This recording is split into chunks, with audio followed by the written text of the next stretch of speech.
ಶ್ರೀ ಆಂಜನೇಯಕ್ಕೆ ಆದರಣೀಯರೇ,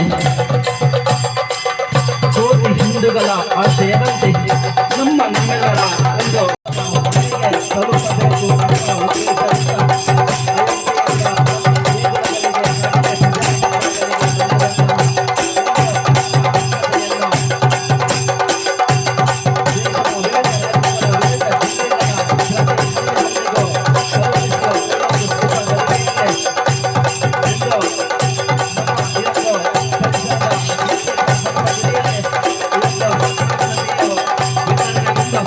ಇವಾಗ ನಮ್ಮ ಶ್ರೀ ವಿಷ್ಣುಮೂರ್ತಿ ದೇವಾಲಯಕ್ಕೆ ಹಾಗೆ ನಮ್ಮ ದೇವಾಲಯಕ್ಕೆ ಇರುತ್ತೆ ಜಂಕ್ಷನ್ನಿಂದ ನಾವು ಇವಾಗ ಭವ್ಯವಾದ ಮೆರವಣಿಗೆಯನ್ನು ಮುಖ್ಯತೆಯ ಮುಖಾಂತರ ಒಂದು ಸಾಗುವ ಎಲ್ಲರಿಗೂ ಶ್ರೀರಾಮರ ಅನುಗ್ರಹವಿರಲಿ. ನಮ್ಮೆಲ್ಲರ ಆಶಯದಂತೆ ಆದಷ್ಟು ಬೇಗ ಅಯೋಧ್ಯೆಯ ಹಲವಾರು ವರ್ಷಗಳ ಇತಿಹಾಸವನ್ನೇ ಹೊಂದಿರುವಂತಹ ಶ್ರೀರಾಮಚಂದ್ರನ ಮಂದಿರದ ಇತಿಹಾಸವನ್ನು ಮತ್ತೆ ನಾವು ನೋಡುತ್ತಾ ಹೋದರೆ 1992ರಲ್ಲಿ ನಡೆದಂತಹ ಆ ಒಂದು ಕರ ಸೇವೆಯಲ್ಲಿ 92ನೇ ಸಭೆಯಲ್ಲಿ ಎಲ್ಲ ವಿಶ್ವ ಹಿಂದೂ ಪರಿಷತ್ನವರು RSS ಇಂದೆಲ್ಲ ಕರೆ ಕೊಟ್ಟಿದ್ದರು. ನಮಗೆ ಸಭೆಗೆಲ್ಲ ಹೋಗಿರುವಾಗ ನನಗೂ ನಮ್ಮ ಪ್ರಭು ಶ್ರೀರಾಮಚಂದ್ರ ಮರ್ಯಾದಾ ಪುರುಷೋತ್ತಮ ನಮ್ಮ ಆರಾಧ್ಯ ದೈವ, ನಮಗೆ ಹೋಗಬೇಕು ಅಂತ ಹೇಳುವ ಆಸೆ ನಮಗೂ ಆಯಿತು. ಕರಸೇವೆ ಮಾಡಬೇಕು ಅಲ್ಲಿ. ಅದರಂತೆ ನಾವೆಲ್ಲ ಹೋದೆವು. ಮಂಗಳೂರಿಂದ ರೈಲಲ್ಲಿ ಎಲ್ಲ ಒಟ್ಟು ಸೇರಿ ಹೋಗಿ ಅಲ್ಲಿಯೂ ನಮಗೆ ಭಕ್ತಿ ಭಾವ ತುಂಬಿ ತುಳುಕ್ತಿತ್ತು. ಅಲ್ಲಿ ಎಲ್ಲ ನೋಡಿದ್ರು ರಾಮನಾಮವೇ ಜೈಕಾರ, ಪೊಲೀಸುಗಳು ಎಲ್ಲ ಇದ್ದರು. ಅದರ ಇಡೆಯಲ್ಲಿ ನಾವು ಅಲ್ಲಿ ಕರಸೇವೆಯಲ್ಲಿ ಭಜನೆ ಅದು ಇದು ಒಂದು ವಾರ ಇದ್ದೇವಲ್ಲಿ. ಸರೈ ನದಿಯಲ್ಲಿ ಹೋಗೋದು ಬರೋದು, ಕರಸೇವಕಪುರ ಅಂತ ಇತ್ತು, ಅಲ್ಲೆಲ್ಲ ಹೋಗಿ ನೋಡಿಕೊಂಡು ಬರೋದು ಎಲ್ಲ ಮಾಡ್ತಿದ್ದೆವು. ಆಮೇಲೆ ಕರಸೇವೆ ದಿವಸ ಡಿಸೆಂಬರ್ 6ಕ್ಕೆ 5ಕ್ಕೆ ನಮಗೆಲ್ಲ ಹೇಳಿದರು ಮರಳು ಹಾಕೋದು, ಅಲ್ಲಿ ನಾವೆಲ್ಲ ಕರಸೇವೆ ಮಾಡೋದು ಅಂತ. ಹಾಗೆ ನಾವೆಲ್ಲ ಕೂತು ಭಜನೆ ಮಾಡ್ತಾ ಇರುವಾಗ ಸ್ವಲ್ಪ ಶಕ್ತಿ ಇರೋರು ಟೀಮು ಮೇಲೆ ಹೋದರು. ನಾವು ಅಲ್ಲಿ ಕೂತ್ಕೊಂಡು ಅವರಿಗೆ ಶಕ್ತಿ ಕೊಡ್ತಾ ಭಜನೆ ಮಾಡ್ತಾ ಇದ್ದೆವು.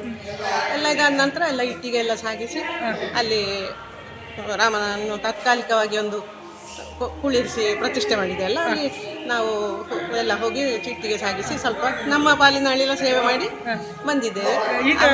ಒಂದು ಧನ್ಯತೆ. ಈಗ ಪುನಃ ನನಗೆ ಒಂದು ನನ್ನ ಜೀವಿತಾವಧಿಯಲ್ಲಿ ಆಯ್ತಲ್ಲ ಅಂತ ಹೇಳುವ ಸಂತೋಷ. ಅಂದರೆ ಆಗ ನಾವು ಯಾವಾಗ ನಮ್ಮ ಜೀವಿತಾವಧಿಯಲ್ಲಿ ಒಂದು ಆಗಿದ್ದರೆ ಆಗ್ತಿತ್ತು, ಬ್ರಹ್ಮಕಲಶ ಆಗಬೇಕಿತ್ತು ಅಂತ ಹೇಳುವ ಆಸೆ ಇತ್ತು.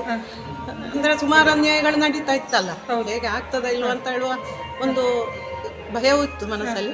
ಆದರೆ ಈಗ ನಮ್ಮ ಮೋದಿಜಿ ಬಂದ ನಂತರ ಎಲ್ಲ ಸರಿ ಆಯ್ತು, ಖುಷಿ ಆಯ್ತು. ನಿಮಗೆ ಇದರ ಒಂದು ಕರಸೇವೆಯಲ್ಲಿ ಭಾಗವಹಿಸುವಾಗ ತುಂಬಾ ಭಯ ಏನಾದ್ರೂ ಆಯ್ತಾ? ಭಯ ಏನೂ ಆಗ್ಲಿಲ್ಲ. ನಮ್ಮ ಜೊತೆ ನಮ್ಮ ಸಹೋದರರು ಎಲ್ಲರೂ ಇದ್ರು, ಯಾವ ಭಯವೂ ಆಗ್ಲಿಲ್ಲ. ಹೋದವರು ನಾವು ವಾಪಸ್ ಬರ್ಬೇಕಿದ್ರೆ ನಾವಿಬ್ರು ಗಂಡ ಹೆಂಡತಿ ಇಬ್ರು ಹೋಗಿದ್ದೆವು. ನಾವು ಬೇರೆ ಬೇರೆ ಆಗಿದ್ದೇವೆ ಅಲ್ಲಿ. ನಮ್ಮಷ್ಟಕ್ಕೆ ನಾವು ಬಂದದ್ದು. ದಾರಿಯಲ್ಲೆಲ್ಲ ದಾಳಿಗಳು, ಮುಸ್ಲಿಮರ ಕಲ್ಲೆಸೆತ ಎಲ್ಲ ಇತ್ತು. ಆದ್ರೂ ನಮ್ಮ ಜೊತೆಯವರೊಟ್ಟಿಗೆ ನಾವು ಬಂದು ಆರಾಮಾಗಿ ಮನೆಗೆ ಬೇರೆ ಬೇರೆಗೆ ಬಂದದ್ದು. ಅವರು ಪುತ್ತೂರಲ್ಲಿ ಇಳಿದು ಬಂದ್ರು, ನಾನು ಮಂಗಳೂರಿಗೆ ಹೋಗಿ ಕುಂಬಳೆಯಲ್ಲಿ ನನ್ನ ತಾಯಿ ಮನೆ, ಅಲ್ಲಿ ರೈಲ್ವೆ ಸ್ಟೇಷನ್ ನಡ್ಕೊಂಡು ಹೋಗಿ ಹಾಗೆ ಬಂದೆ. ಮತ್ತೆ ಬಂದೆಲ್ಲ ಇತ್ತಲ್ಲ. ನೀವಿಬ್ರು ಗಂಡ ಹೆಂಡತಿ ಮಾತ್ರ ಹೋದ ಅಲ್ಲ ಬೇರೆ ಯಾರಾದ್ರೂ ಹೋಗಿದ್ದೀರಾ? ಬೇರೆ ಇಲ್ಲಿ ಬೆಟ್ಟಂಪಾಡಿಯಿಂದ ಎಲ್ಲ ಹೋಗಿದ್ದಾರೆ. ನಮ್ಮ ಎರ್ದೆ ಗ್ರಾಮದಿಂದ ನಾವಿಬ್ಬರು. ಮಕ್ಕಳು ಸಣ್ಣ ಸಣ್ಣ ಇದ್ರು. ಮಕ್ಕಳನ್ನು ಬಿಟ್ಟು ಮನೆಯಲ್ಲಿ ಮಾವ ಮೈದನೆಲ್ಲ ಇದ್ರು, ಅವರ ಸಹಕಾರವೂ ಇತ್ತು. ಮಾವು ನಮಗೆ ಪ್ರಾರ್ಥನೆ ಮಾಡಿ ಕಳಿಸಿದ್ರು, ನೀವು ರಾಮ ಮಂದಿರದ ಕರಸೇವೆಯಲ್ಲಿ ಭಾಗವಹಿಸಿ ಬನ್ನಿ ಅಂತ. ಆಗ ಮಕ್ಕಳು ಏನಾದ್ರು ಇದ್ರ? ನಿಮ್ಮ ಮಕ್ಕಳು ಇದ್ದ? ಮಕ್ಕಳು ಇದ್ರು, 4 ಜನ ಮಕ್ಕಳು ನನಗೆ.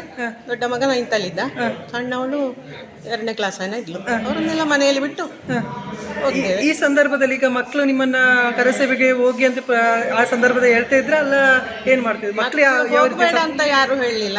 ಮಕ್ಕಳಿಗೆ ಅಂತ ಅದ್ರ ಇದುವೇ ಅಲ್ಲಿ ಹಾಗೆಲ್ಲ. ಆದ್ರೂ ನನ್ನ ಸಣ್ಣ ಮಗಳು ಶಾಲೆಯಲ್ಲಿ ಹೋಗಿ ಹೇಳ್ತಿದ್ಲಂತೆ, ಅವಳು 2ನೇ ಕ್ಲಾಸ್ ಅಲ್ಲೇನ ಇದ್ಲು. ಅಲ್ಲಿ ಗುಂಡು ದಾಳಿ ಎಲ್ಲ ಆಗ್ತದೆ ಅಂತೆ, ಬಂದರೆ ಬರ್ತಾರೆ ಅಮ್ಮ, ಇಲ್ಲದಿದ್ರೆ ಇಲ್ಲ ಅಂತ ಹೇಳಿಕೊಂಡಿದ್ಲಂತೆ. ಗೊತ್ತಿಲ್ಲ ಆವಾಗ ಅವಳಿಗೆ ಅಷ್ಟೆಲ್ಲ. ಅದಲ್ಲದೆ ನಮ್ಮನ್ನು ಹೋಗ್ಬೇಡ ಅಂತ ಯಾರು ತಡೀಲಿಲ್ಲ. ಈಗ ವಿಷ್ಣುಮೂರ್ತಿ ದೇವಸ್ಥಾನ ಸನ್ನಿಧಾನಕ್ಕೆ ಈಗ ಮಂತ್ರಾಕ್ಷತೆ ತಲುಪಿದೆ. ಈಗ ನಿಮಗೆ ಆ ಒಂದು ಸಂದರ್ಭ, ಈ ಒಂದು ಸಂದರ್ಭ ಆಲೋಚನೆ ಮಾಡುವಾಗ ಏನಾಗ್ತದೆ? ಮೈ ಒಂದು ಸಂತೋಷದಲ್ಲಿ ಮೈ ಪುಳಕ ಇರ್ತದೆ. ಎಂತ ಅರ್ಥ ಆಗುದಿಲ್ಲ, ಒಂದು ಖುಷಿಯಲ್ಲಿ ಇದಾಗ್ತಾ ಉಂಟು ನನಗೆ. ಹಾಗೆ ಅಂದ್ರೆ ಈಗ ನೀವು ನಾಡಿದ್ದು ಪ್ರತಿಷ್ಠಾಪನೆಗೆ ಹೋಗ್ಲಿಕ್ಕೆ ನೀವು ಗಂಡ ಹೆಂಡತಿ ಪುನಃ ಹೋಗುವಂತ ಆಲೋಚನೆ? ಹೋಗುವಂತ ಆಸೆ ಉಂಟು. ನಮ್ಮ ಶರೀರ ಆರೋಗ್ಯ ಸಹಕಾರ ಮಾಡಿದ್ರೆ ಹೋಗ್ಬೇಕು ಅಂತ ಉಂಟು. ಎಲ್ಲ ಏನಾದ್ರು ವ್ಯವಸ್ಥೆ ಎಲ್ಲ ಮಾಡ್ಕೊಂಡಿದ್ರೆ ಗಂಡ ಹೆಂಡತಿ ಈಗ ಏನಾದ್ರು? ಈಗಲೇ ವ್ಯವಸ್ಥೆ ಏನು ಮಾಡಲಿಲ್ಲ. ಮನೆಯಲ್ಲಿ ಮಕ್ಕಳ ಅಭಿಪ್ರಾಯವು ಕೇಳಬೇಕಲ್ಲ. ನಮಗೀಗ ವಯಸ್ಸು 31 ವರ್ಷ ಕಳೀತು. 31 ವರ್ಷ ಆಯ್ತಲ್ಲ? 92ರಲ್ಲಿ ಅಲ್ವಾ? ಹೌದು. ಆಗ ನನಗೆ ಕೇವಲ 32 ವರ್ಷ ಆಗಿತ್ತು ಅಷ್ಟೇ.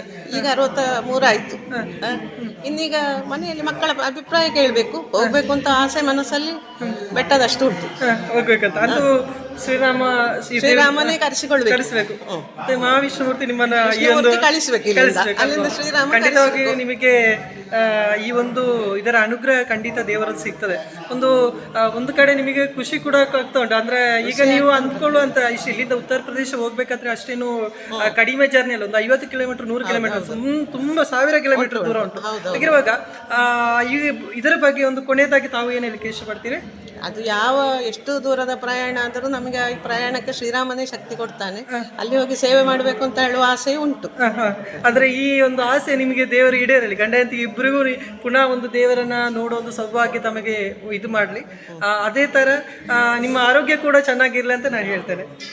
ತಮ್ಮ ಹೆಸರು ಅಂತ ಕೇಳಿಗೆ ಮಾಡ್ತಾ ಇದ್ದು? ಪಾರ್ವತಿ. ಪಾರ್ವತಿ. ಓಕೆ, ಧನ್ಯವಾದಗಳು.